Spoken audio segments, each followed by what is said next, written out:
हिमाचल प्रदेश की कांग्रेस सरकार एक बार फिर विपक्ष के निशाने पर आ गई है। पंचायत चुनाव टालने के मामले में माननीय उच्च न्यायालय से करारी फटकार मिलने के बावजूद सरकार के रवैये को लेकर पूर्व उद्योग मंत्री व भाजपा नेता विक्रम ठाकुर ने तीखा हमला बोला है।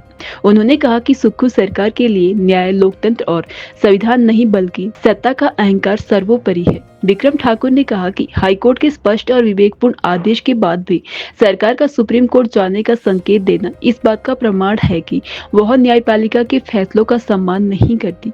उन्होंने आरोप लगाया कि सरकार की नीति बन चुकी है कि जब फैसला पक्ष में आए तो अदालत की प्रशंसा और जब खिलाफ आए तो उस पर सवाल उठाना। यह न केवल न्यायपालिका की अवमानना है बल्कि संवैधानिक संस्थाओं को कमजोर करने का खतरनाक प्रयास भी है। उन्होंने स्पष्ट किया कि भारतीय जनता पार्टी न्यायपालिका के सम्मान और लोकतांत्रिक मूल्यों के साथ मजबूती से खड़ी है। भाजपा का मानना है कि पंचायत चुनाव जनता का अधिकार है, किसी सरकार की दया नहीं। हाईकोर्ट का फैसला प्रदेश की जनता की जीत है और कांग्रेस सरकार की लोकतंत्र विरोधी सोच की हार। विक्रम ठाकुर ने कहा कि सुक्खू सरकार को अहंकार छोड़कर न्यायालय के फैसले का सम्मान करना चाहिए।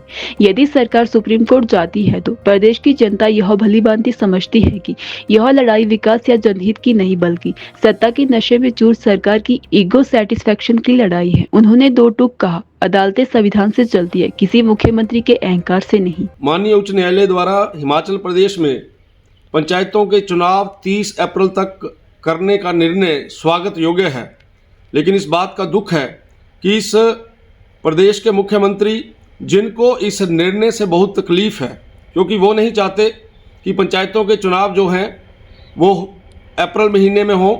उनको ये लगता है कि हिमाचल प्रदेश के अंदर इस सरकार द्वारा जो निर्णय लिए गए हैं पिछले 3 वर्षों में, उसके कारण से आम जनमानस में जो रोष है और ये शरेआम पता लग रहा है कि हिमाचल प्रदेश में जब भी चुनाव होंगे कांग्रेस की हार होगी। ये पार्टी जिसके बड़े बड़े नेता संविधान की किताबों को लहराते हुए बोलते हैं कि संविधान खतरे में है, वही संविधान की धज्जियां उड़ा रहे हैं। जब जब भी न्यायालय ने किसी प्रकार के कोई डिसीजन लिए हैं तो माननीय मुख्यमंत्री जी की जो टिप्पणियां हैं वो बड़ी अशोभनीय रहती हैं।